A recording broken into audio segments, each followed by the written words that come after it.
Hello guys, we are at Head's World of Imaging in Sydney, and I'm standing in front of the Canon section with all their beautiful lenses, and today we're going to talk about no other, the beginning of another era, the Canon R1. Let's bring it out onto the streets of Sydney and take a look, see how it performs. More of a practical set. The mic is working, the mic is working. Let's talk about the video specs of the brand new R1. So it's a 6K at 60 frames, and I guess you're going to have RAW in it as well? Yeah, we got same specs as what we've got on the R5 II with Cinema Raw Light and C-Log 2 and 3. Nice. And slow motion? Yeah, we've got 4K 120 as well, plus we've got HD with 240 frames. Everything's uncropped. 4K at 120, Full HD at 240, 6K at 60, everything uncropped. So you don't need to worry about your lens conversions, I guess. I hate dealing with that stuff. Let's talk about the engine of this thing. Speaking of engines, and we have a 24 megapixel full frame sensor. It uses a brand new back illuminated and stacked CMOS sensor, and this is paired up with a digi accelerator that gives you a speed and the image quality of its own. The sensor that are designed in this, it's a brand new sensor. It's fast, which is great for your sports photographers. You'll be able to read out those photos really quickly. Once you have a really quick readout speed, it also means that rolling shutter when it comes to videos, especially when you're panning, when you're shooting a lot of fast cars, of the bending, or a golf club coming down, you wouldn't see some crazy distortions which you will get in some of the other cameras that doesn't have the processing speed of this camera, which is why this is the flagship. All right, let's keep it moving. Oh, guys, I've just realized one thing. The viewfinder is crazy bright. I feel like I'm looking through it like almost like a optical viewfinder in a way. Alrighty, let me see this. Wow. Bangs on. You barely feel it that it's focusing because it's like. How's that autofocus working for you, mate? If you miss the autofocus these days, it's really on you. You can't miss this. Easy job, though. Easy job. That guy that's just walked past. Before we move ahead with the autofocus, I just want to let you guys know one big feature that they brought out this time is that there is a feature now. If I take a photo of you, the camera will remember your face.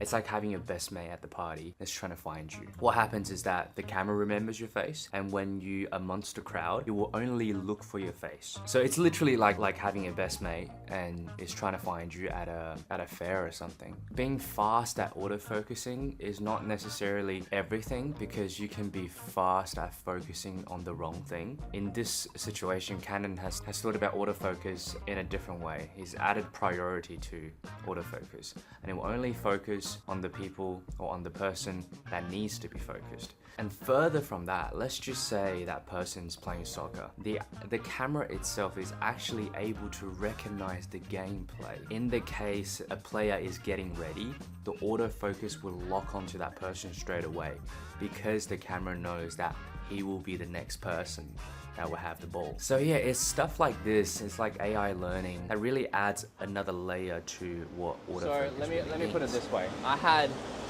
a 1DX at the very beginning. I love that camera. I love the ergonomics of it. However, it's a bloody heavy camera, 1DX. Holding this, it's like as if I'm holding like, I don't know, it's like as if I'm holding like an R50 or something. It doesn't feel that heavy. And the ergonomics being the same as all Canon cameras, I'm just straight away. I know how to use the camera. And with the bigger viewfinder, very important. I will say there's not one thing that I really have any complaints with this camera, but my first impression is this is what Canon do. They know how to make cameras. This is their flagship camera. Like, obviously the ergonomics is amazing, but there is just the way that Canon makes cameras that makes you feel like you want to take photos every single time you hold the camera. And by no means that the R1 has probably the best ergonomics, one of the best. Every single button feels super tactile, the camera feels rugged, it doesn't feel flimsy, it doesn't feel cheap, it doesn't feel super light, because you still want a bit of weight. Most people who buy these sort of cameras is not going to worry about the weight of it. They worry more about the robust, the longevity, the performance. But yeah, and you know what? Don't do this, but you can definitely use this as a weapon. The screen on is great. A lot of the times what I realized with the other manufacturers is that their mirrorless camera compared to the DSLR It's a night and day difference. The DSLR of their cameras feels very robust. Once they go into mirrorless, it feels a bit flimsy. Canon has never done that with their Canon cameras. With the R1 being the flagship, mate. Let's go back to the beginning. So, This is the 4th time that Canon has reinvented the 1 series, and it's a body from the absolute ground up. It's not a revised version of the R3.